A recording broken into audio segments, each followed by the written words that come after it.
Our next session will focus on a critical global issue, climate change, and the role that satellite applications play in combating it.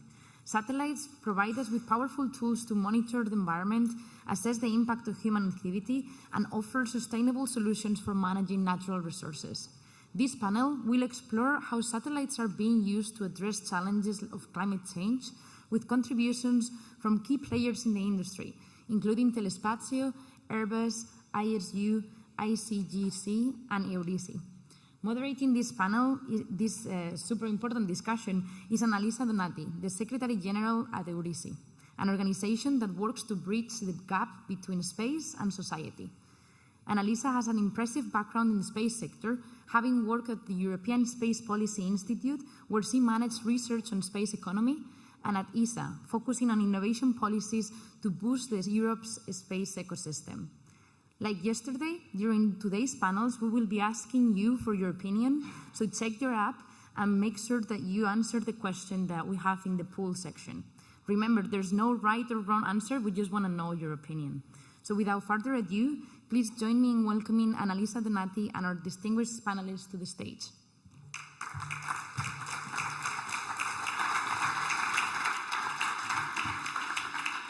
Good morning, everybody, and thank you very much, Laura, for the introduction, and thank you very much to the organizers of this great Congress here. We will try to indeed draw your attention on what satellite application can do for, climate change in this case, but for society in general. And before introducing my panelists today, I would like to just give you a little bit of an introduction of Eurici. So not many people know the association, and we are there since more than 35 years. So it's an association, indeed, gathering space agencies, including USPA, that you just saw today, and the European Space Agency as one of the founding fathers of the association, and many, many others, including the Institute of Space Studies of Catalonia here, that it's one of our proud members. And what we do, we work really like to do this very last step that Christina also was mentioning in this presentation, so trying to make sure that we promote the benefit of satellite application towards users' communities, so towards those sectors that are not necessarily linked to space, but they can benefit from the use and the integration of this data and services and solutions. And we do so by doing matchmaking, by, for instance, developing case studies, by involving and putting on the spotlight the users and the early adopters that can tell their experience in innovating through satellites. I will not be very long on that because, of course, I would like to leave the stage to the panelists to start a little bit discussing about the different solutions that they have in their portfolio, as well as the challenges that they face in doing this kind of engagement with the user communities.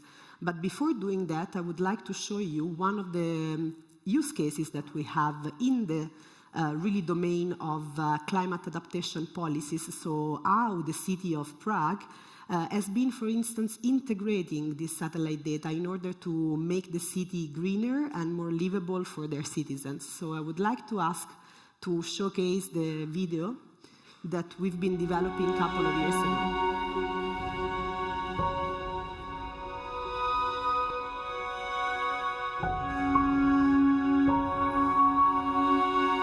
Copernicus is the European Union's Earth observation program, looking at our planet and its environment for the benefit of global citizens.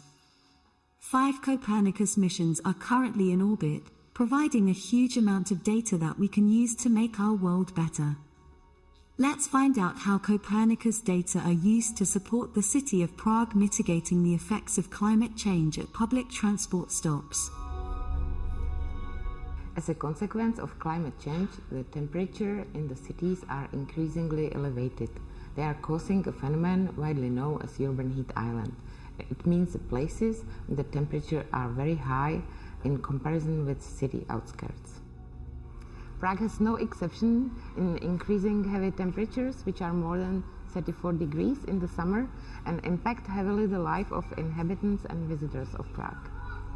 My name is Teresa Líbová, and I am working for Environmental Protection Department for City of Prague.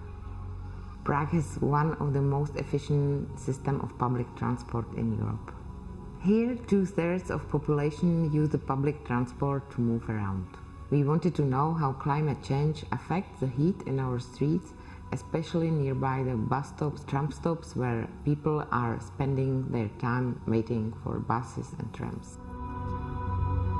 This was necessary to identify the bus and tram stops which are most vulnerable of these extreme heat events and make them more comfortable for people. I am Manon Corneille. I'm working at Eco10 Urban Comfort. We are based in Prague and we are specialized in urban environment engineering. In February 2020, we were contacted by the city of Prague to make a heat assessment of the city's buses and tram stops. To make an urban heat vulnerability assessment, we need to understand several factors. The first one is the thermal exposure, which represents the distribution of heat over the city. We use data from satellites to identify the warmest areas during days in which temperatures exceeded 30 degrees. And this between the summer 2015 to summer 2019. Then we assessed the average waiting time for passengers at each public transport stop, because the longer you wait, the hotter you get. We got this information from Prague's open data portal. And finally, we mapped greeneries and water body around these transport stops by using data from the European Copernicus satellite Sentinel-2A. Combining all these measurements, we obtain what we call the urban heat vulnerability map of the city of Prague. With the support of the map, we identify the stops which needed attention and make them more comfortable for people. For example, we placed as an experiment the first green lawn on the roof of the tram stop at the Hračanská station. We planted plants, dry living grasses and rock gardens, which are okay with drought and frost. On the stop's roofs, we installed more solar panels, which supply power for lighting or Wi-Fi signal. Also, the Prague Water Supply Company placed mistletoe in the areas nearby some stops, like Ladví, Palmovka, Karlínské náměstí, Florence. The droplets emitted from the misting device absorb part of the heat of the immediate surroundings, precisely due to the conversion of water into steam, which cools the air. Finally, Prague residents and visitors can refresh themselves in fountains or drinking fountains or mistletoes. The urban heat map is a strategic tool for City of Prague to make our city more resilient to climate change. Thanks to the Copernicus satellite, we have reliable, objective and shareable data.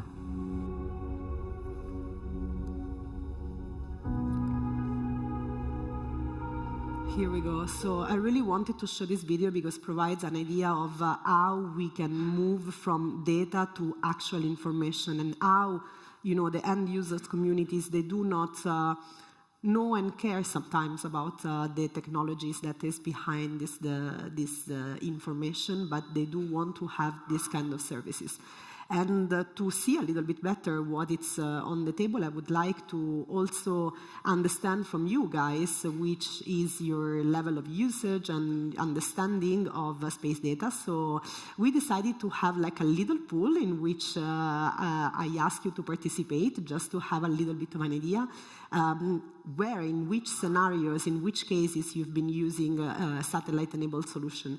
And it's interesting to see that already like about 50% of the respondents, they used it to address climate change and environmental issues. Now it's slightly changing to never used. Very good. So, I mean, in this case, you will have like some hints on what it's possible to do. And I mean, for this purpose, I would like to invite all the speakers of the panel. So, Roser, Anna, François, and Carlos, please join me on stage. Please, a round of applause indeed. No, no.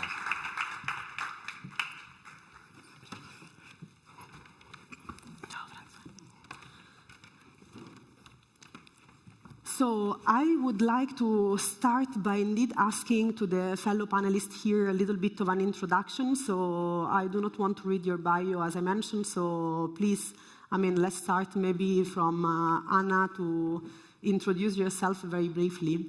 Yes, First of all, thank you very much for the invitation in this panel. I am Anna Tardà. I work in ICGC. I am in charge of high spectral sensors. The image of these sensors, together with other information of ICC, such orthophotos, LiDAR data, and also Sentinel-2 and Sentinel-1 of the Copernicus projects, are the main sources to study all the projects related with climate change. This is my work to extract all this information about the different levels of image and data, to obtain this information, to transmit these results, cartographic results, our authorities, for example, our government, but also the private sector. Thank you, Anna. François? Good morning, everybody. So my name is François Spiero. I come from Paris, France. I'm currently working, as you can see behind me, at the French Prime Minister's office, and I'm in charge of consolidating and establishing the French position in Europe in various European activities, particularly on Earth observation and particularly on Copernicus, and I'm sure we will come back to that later. In a previous life, I've been working at CNES, the French Space Agency, and at ESA, at ESTEC in the Netherlands. And last but not least, I'm a professor at the International Space University. I'm happy to see my good friend, the former president of the university here, and maybe we can talk about that as well. Thank you.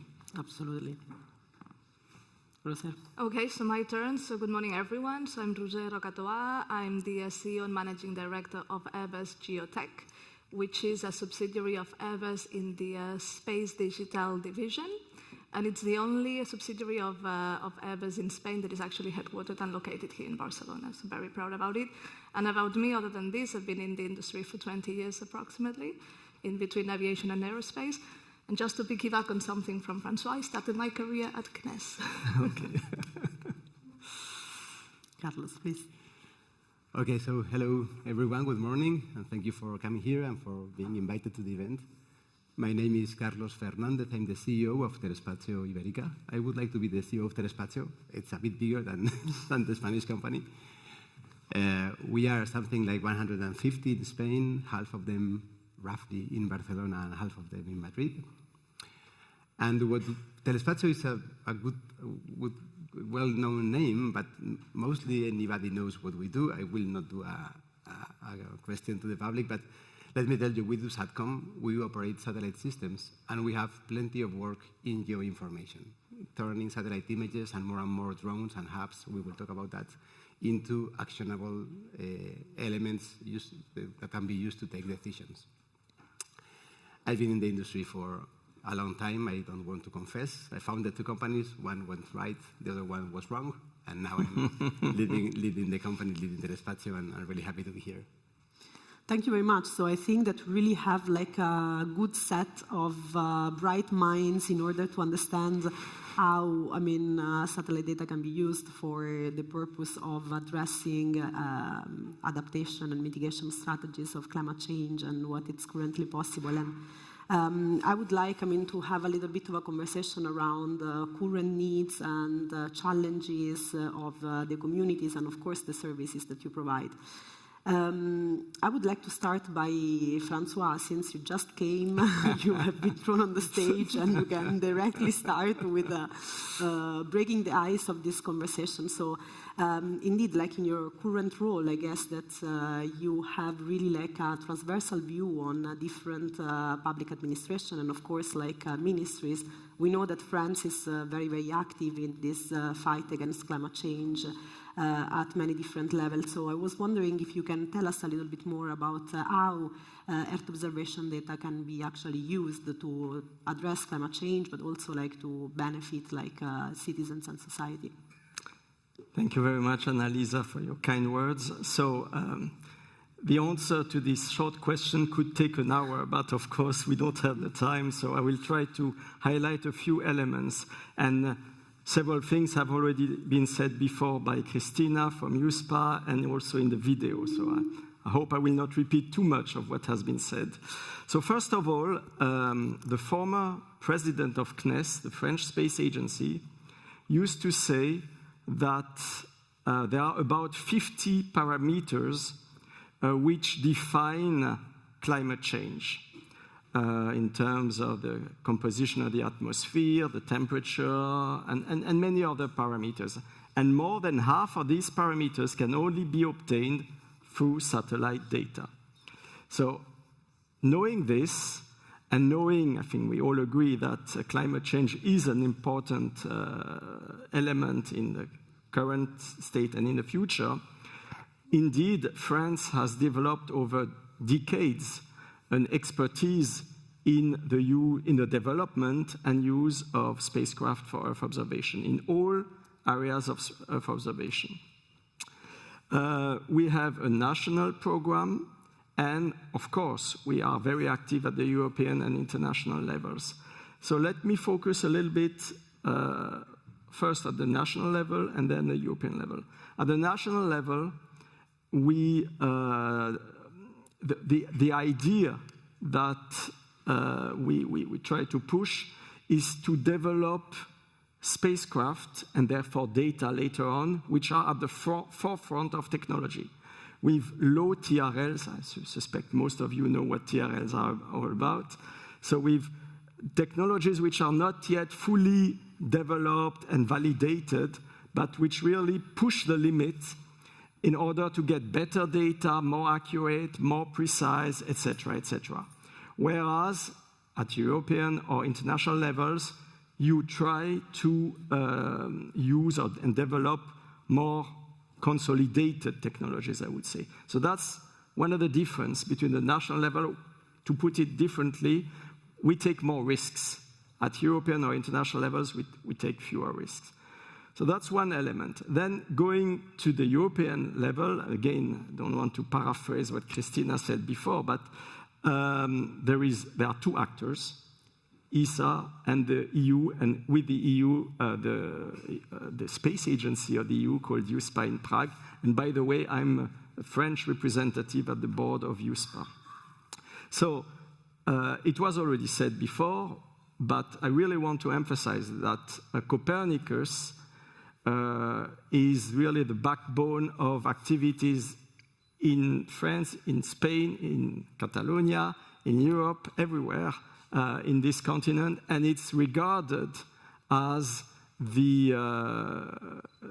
how should I say, the best, I don't hesitate to use that word, the best Earth observation constellation in the world because of its capacity, technical, and in terms of data, but also because it's free, open data, accessible to everybody, and there's a lot of revisit time. Maybe my friends and colleagues here will talk about that later, etc., etc. I don't want to go into too many details.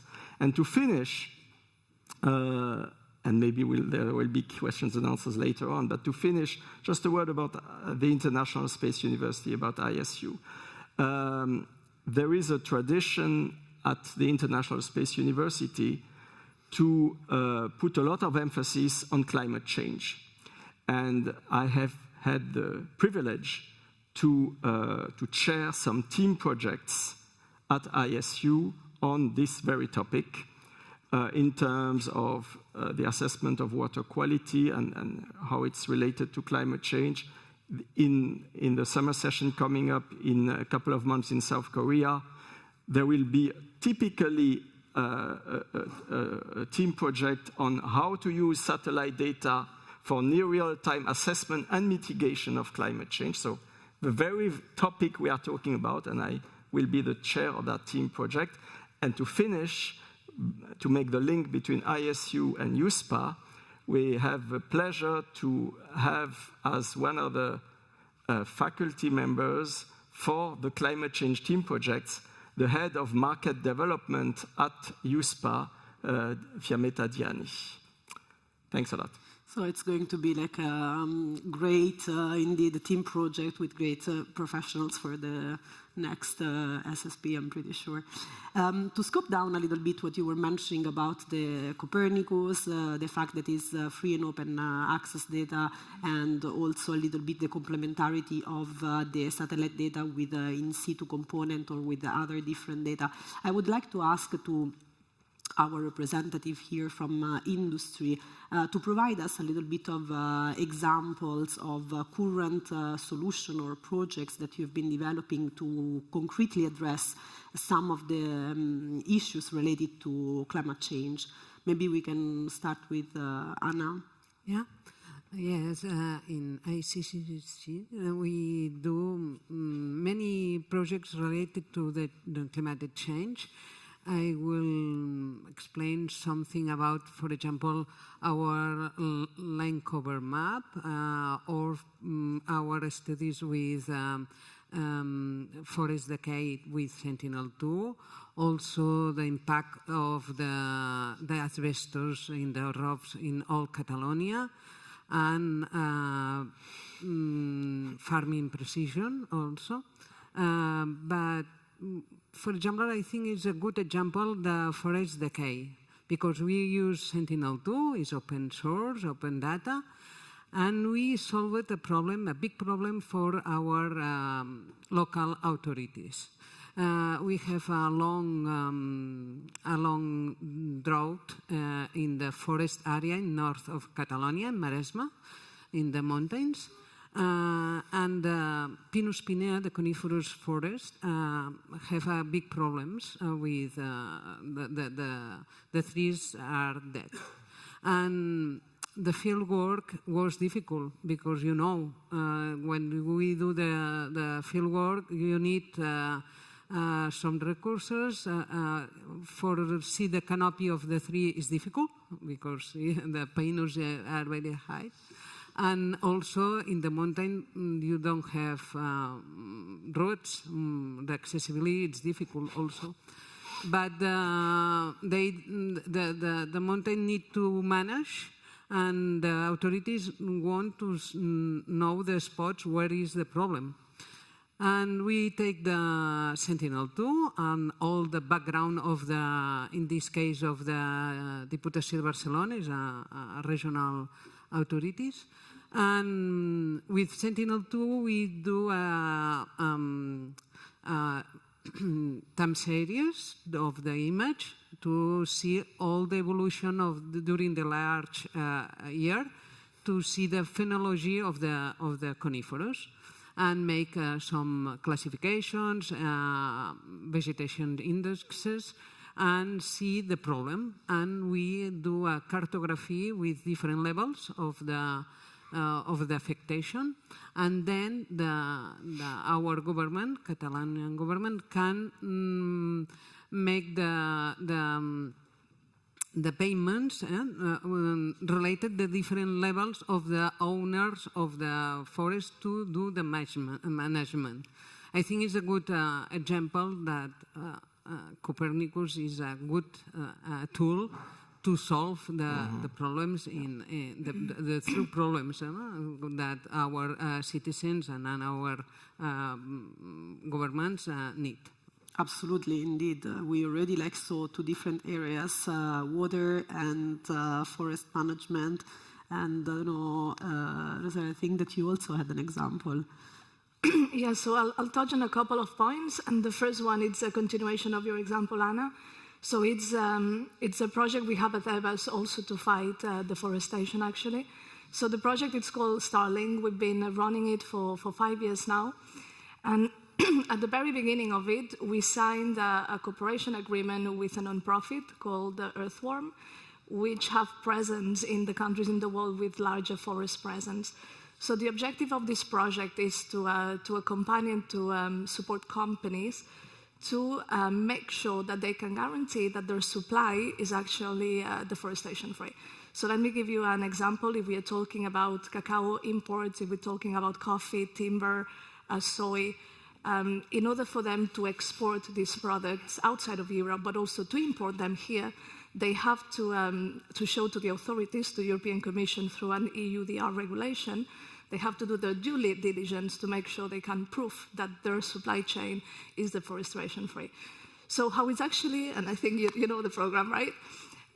It's also good public-private cooperation. We can touch about that afterwards.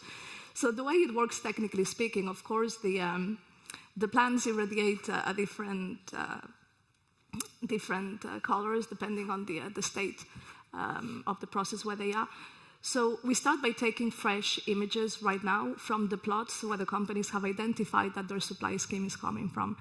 Then when we have these fresh images, we run a time series analysis with our historical data. So again, we can talk about the 20 years of historical data that we have.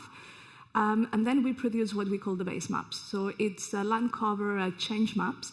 And thanks to these maps, we can compare, and we can, through the biophysical algorithms, we can compare where the differences are between the time analysis data and the fresh images, for instance, with Pleiad or with Pleiad Neo. So after this, we run some machine learning algorithms, and we can meet the verdict, identifying the plots that have suffered deforestation. And all of this, we feed that directly into the ERP systems of the companies. So it's proving to be a very good cooperation. We are partnering with companies like Nespresso, like Ferrero, helping them in this effort. And I think François can touch about it. There's an ambition that in 2025, we can commit to a completely deforestation-free supply chain for Europe.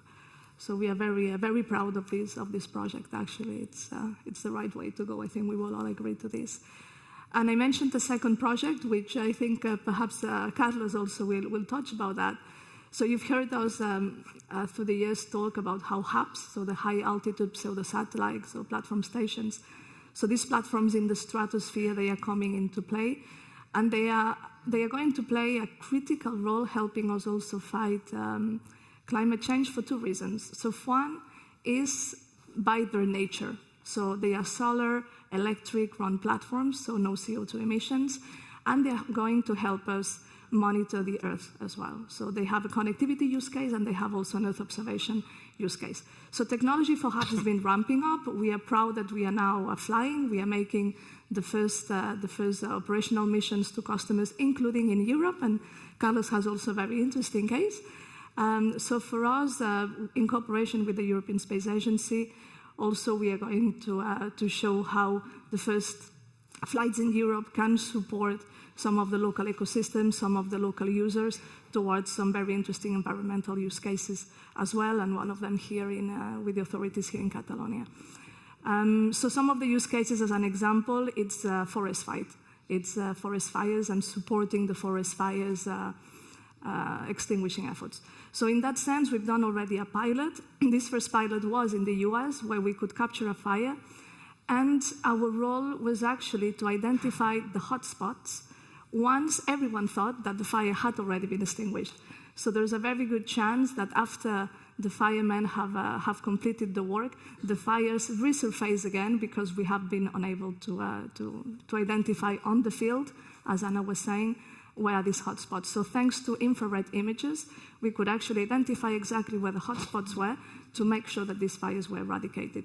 So with hubs, it's a support to the entire life cycle of a fire, from preventing it, supporting the extinguishing efforts, and then making sure that these fires are not popping up again. So this is just one of the examples of hubs. I could talk for ages. It's one of my passionate topics, but I'll leave Carlos perhaps talk about some other use cases. Or the same. The same. Okay, good. So let me first start with a more, say, broader view, and then I go to the specific cases. I would like to challenge politely that Copernicus is the best remote sensing constellation in the world. We can discuss that later. But best means many different things, and probably is not the best in all of them, and maybe not in the majority of them. Let's discuss that later. Second thing is what we can do as a space industry for climate change. And to be honest, the answer is nothing ourselves. Because we are not agents of change. We cannot act from space. We can measure from space. But we need to be the instruments of people who take decisions and who put budgets on the table to be able to take these decisions and actually impact on the climate change. And the examples you have seen on the table and the ones I will tell you, I will bring you one private use case that I think makes sense in this world, but most of them are publicly driven, because in the end, local, regional, national, and transnational organizations are the ones able to be agents of change using our technology. One second thing I wanted to say is, even if I agree that Copernicus is the best constellation in the world, that is not, if satellites will never be enough. They are not all what we need. We need field data, we need drones, we need hubs, we need people, we need models, we need many other instruments around.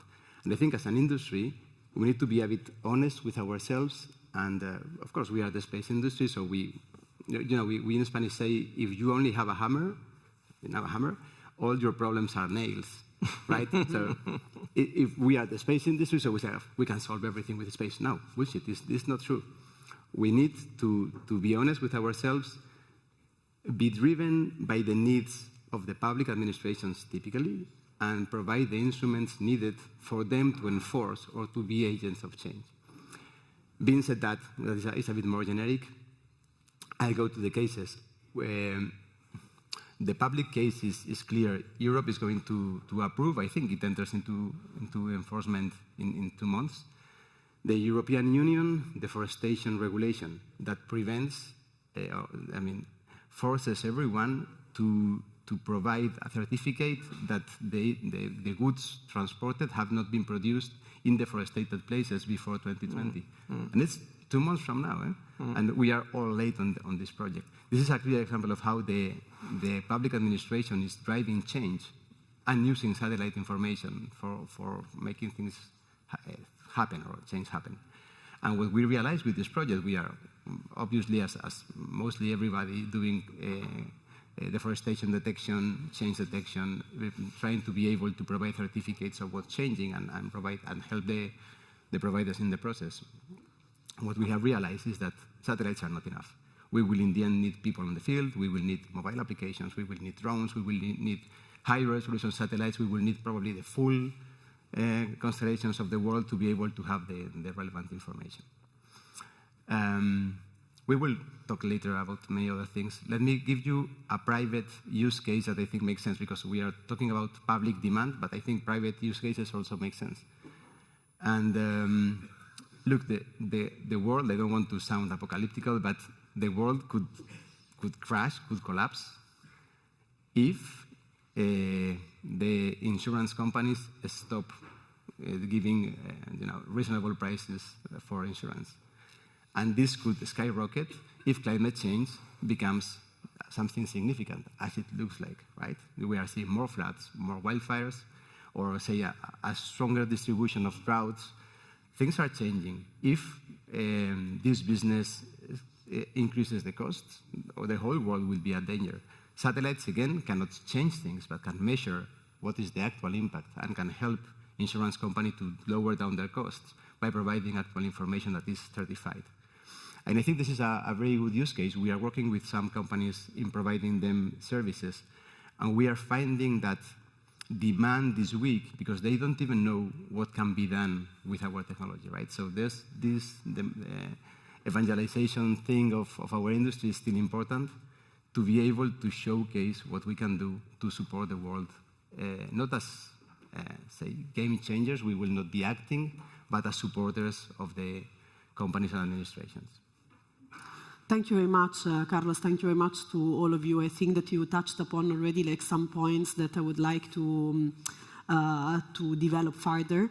But first, by saying this, you reminded me that as a fellow participant of the International Space University, one of our professors, Scott Mathery, he was used to showcase one slide in which at the very beginning he would start by saying like, okay, we use satellite data, we use a lot of satellite solution, and we are not aware about doing that.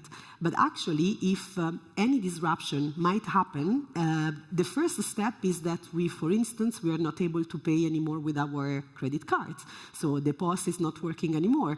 The second step would be that we are not able to move around with our Google Maps.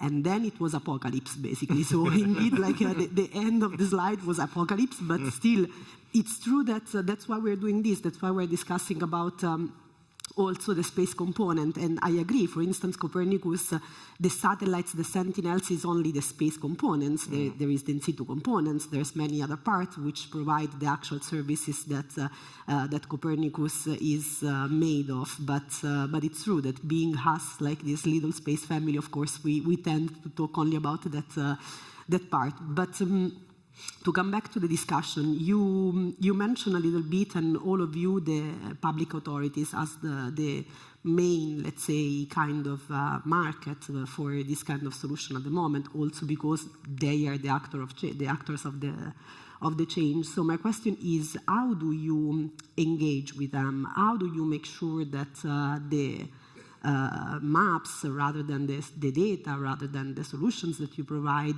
are really meeting their needs and their expectations when it comes to this kind of solutions? I don't know who wants to start. This is actually a question for everybody. I can start quickly. We love an instrument in Spain and in Europe that is called Compra Pública Innovadora, Innovative Public Procurement, I think is the translation, which is roughly what we have been discussing for years. Instead of giving us loans and grants and trying to shape our R&D, give us your needs. We will build a system, and if it works, we will provide you the service. That's perfect. So we are strongly pushing on this innovative public procurement project. We have a 22 million project in Fuerteventura for drones and hubs, high-altitude platforms, the ones that François was mentioning before, for monitoring wildfires in the prevention, but also in the extinction. We love these kind of projects, and this is where the public administration is giving you the needs, so you are sure you're fulfilling a need, and you're providing a solution. We love that instrument, and I would really like, all the funds of research and innovation in Spain to be, or in Europe, to be managed like that. I love that instrument. Yeah, public procurement is most definitely one of the issues that also the European Commission is putting a lot of emphasis, because it's most definitely like one of the challenges that I want to address also afterwards. So, yeah. Rosario. So a little bit on the same lines, I think we've all been we've been witnesses to an emerging number of R&D public initiatives, which are great and are needed. But we need to make sure that all of these R&D initiatives are not only the result of a techno push, and that are really connected intimately to actual user needs. So we've seen some shy efforts along the way where some of these R&D calls start asking us to identify within the solution, the technical solution, that we're going to evaluate what's the actual use case. And my suggestion to the public officials and authorities is that they encourage this more and more. At Sabies, we are massively investing in R&D. We are very happy that some of these R&D efforts are actually co-funded, so that we have a shared objective.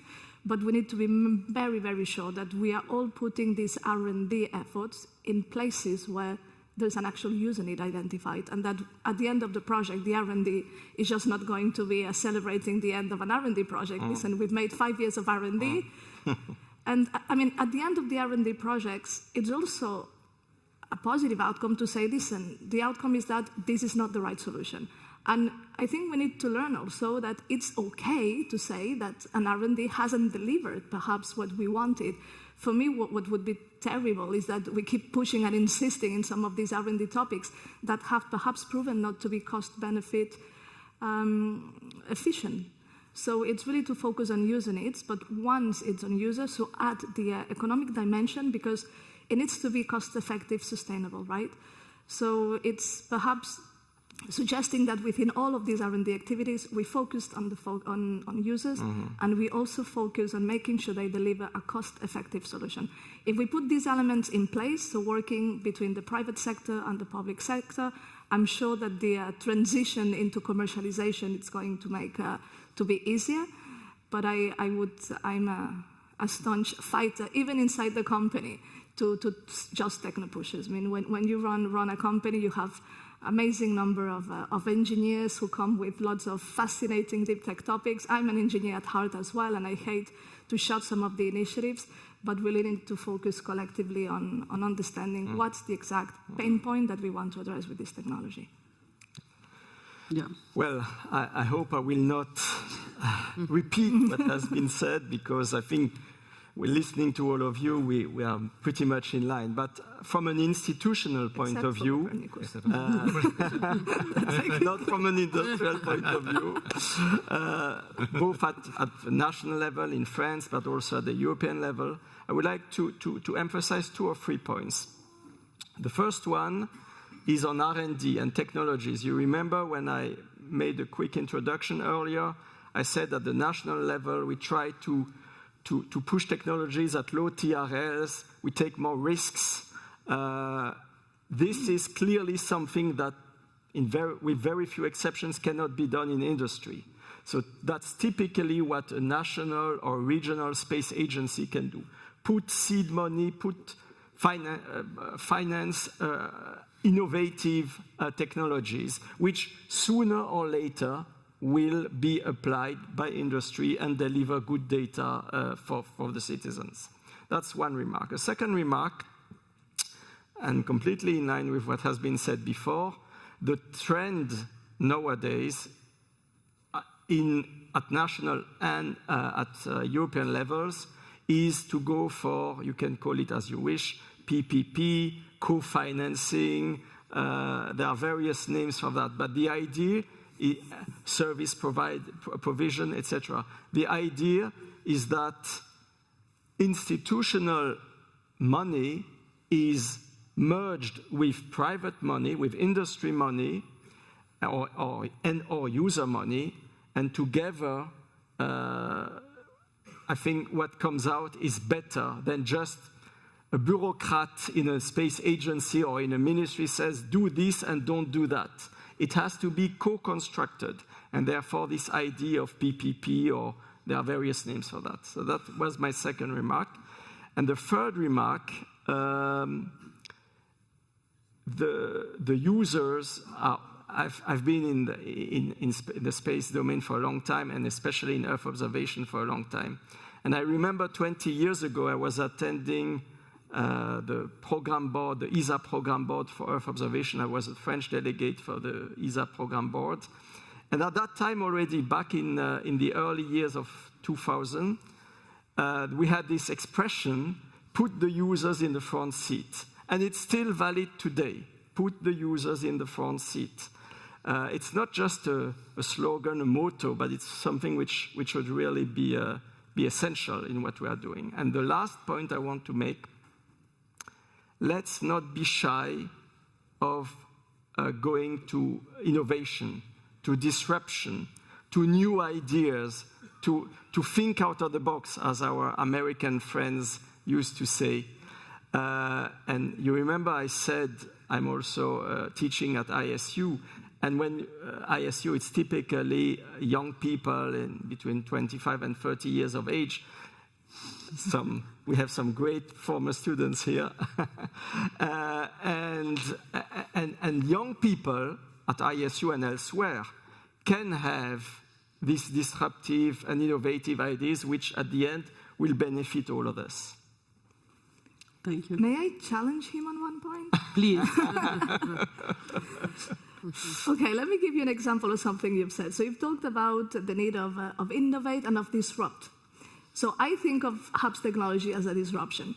So of all the ingredients you mentioned in R&D, in user-centric approaches, in having the right financing, there's something that we haven't talked about, which is a little bit the elephant in the room, and this is another thing where the authorities could help, it's regulation. What happens when you're going super fast, you innovate, you disrupt, you get the technology ready, you have the user ready, you're ready to do a fantastic flight, and then the authorities said, no, we've never done that, there's no regulation for that, we need 3 years. And this is what has just happened to us. So here it's a little bit a call for action also, that if we are making history, making disruption, and I think everyone in the room will agree that innovation and disruption is the way to go, we need to get everyone in the role that we need to define from day one the regulations that will make sure that this transition to market. Otherwise, we find ourselves with old regulation that makes the actual product non-viable. And this is a reality we are facing with a product right now. So back to you, François. I don't want to take the time, but maybe just a half response to your point. You are right. I agree. Bureaucracy in France, in Catalonia, in Spain, in Europe, everywhere is always too much. And it's always a break to innovation, disruption, etc. On the other hand, when you put a lot of money on the table, you must have some regulation. So the issue is to find a proper balance between what needs to be done on the from a legal point of view and not to put brakes on innovation. I think all of us who are in the institutional area are very aware of the problem. We try. I'm not sure we are 100% successful. Yeah, I like this idea of regulations, but the regulations is coming now, and we need to do some projects related to have a solution for the regulation is coming in this moment. I have a good example in our institution. The last year, our government needs to know where is the asbestos, the roofs with asbestos in Catalonia, because the regulation of the European regulation is coming, and we need to remove our roofs with this problem, no? And the institution, our agency, look for a solution, a mixed solution about hyperspectral image with Copernicus images, with some little information about fail to see the roofs, and we do flights in all Catalonia with our sensors, with these hyperspectral sensors to have all the roofs in order to classify these roofs. And we use different artificial intelligence techniques, basic in machine learning, and then we obtain a product. But if this product, I introduce another thing, it's very important when our agency is not research, is our agency want to take a solution, no? That is very important to have accuracy with this product. The government wants to know exactly if you have this roof, have a problem, no? And I think it's important in the projects of satellite data do that. The last step of that is the curiosity. And we need to do this quality control and to know if your product can be useful for the authorities. And we do that, and we have a higher 18% of curiosity, and we can do a visor. And now our municipalities have the first step to do the census about the asbestos. And I think it's a good example we need to be attentive about the regulations and what is the necessity of our authorities. Yeah, maybe, Carlos, do you want to add something? Yes, we are working in this project of asbestos with ACGC by providing satellite images and algorithms. And actually, it's a challenge. It's not that easy. I wanted to say about regulations that if we talk about climate change, the regulations in hubs for Rochelle and myself is a nightmare, right? We cannot fly. I mean, it's completely crazy, and it's delaying all the innovation. But in terms of climate change, if we go back to the topic, we are not agents of change. We are providers of trustworthy data. The agents of change are governments, typically transnational, but also national and regional. And regulation is what they have, the instrument they have to enforce the change. I mean, regulation, in the case of climate change, to me, is the only way. This European Union deforestation program that is actually preventing deforestation by stopping imports of goods created in places deforested, I mean, I think it's critical, and it's a great idea. It's the only way. If we leave to the private initiative to stop the climate change, maybe it will not happen. No? Yeah, but I think there's two types of regulation, right? There's regulation like the EUDR that you're talking about, to launch these initiatives, but then there's a regulation or certification about the technology. My point was more about the technology, because absolutely we need, fully agree with both of you, with the three of us, we need the public regulation to support and bring the action to climate change, but a word also on the regulations and easiness for technology to be rolled out. Yeah, for sure. I mean, regulation is one of, typically could be one of the challenges or one of the tools to actually enable the change and to support decision makers in providing action against or to fight the effect of climate change.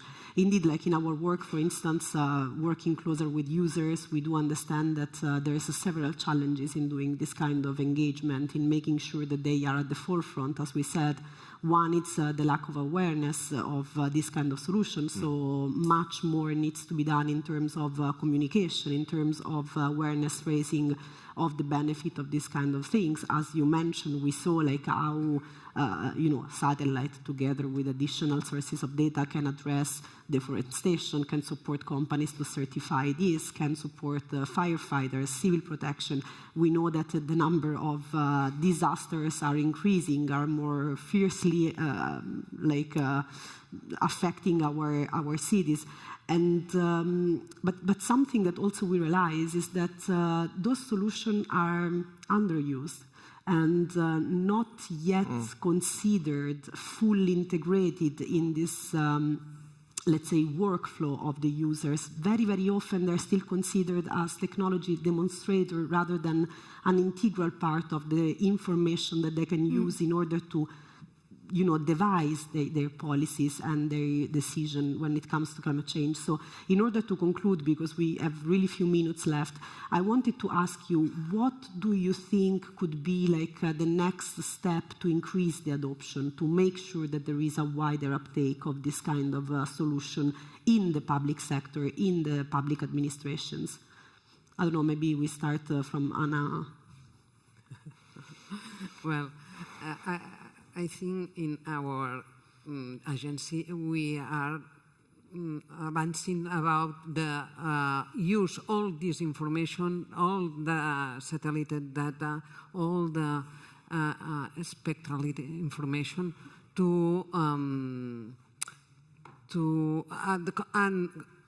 as a main sources to do our projects. And we continue it with that because we have more information, more Sentinel-2 with information about the frequency is very high, and that is a good way to improve our projects. I think we are in the way to optimize all this information to fulfill new projects in the same lines. We have, for us, it's very important also to have a team with different profiles to put the best in different projects. And I worked with this kind of projects many years ago, and we are improving during the next steps. I think we are in the line of to fulfill the projects with satellite information. I think it's for me it's that. From an institutional standpoint, it's very clear. We need, at institutional level, we need to listen more and more and more to the users. And for that, two examples. The one was at the end of the video that you showed, Annalisa.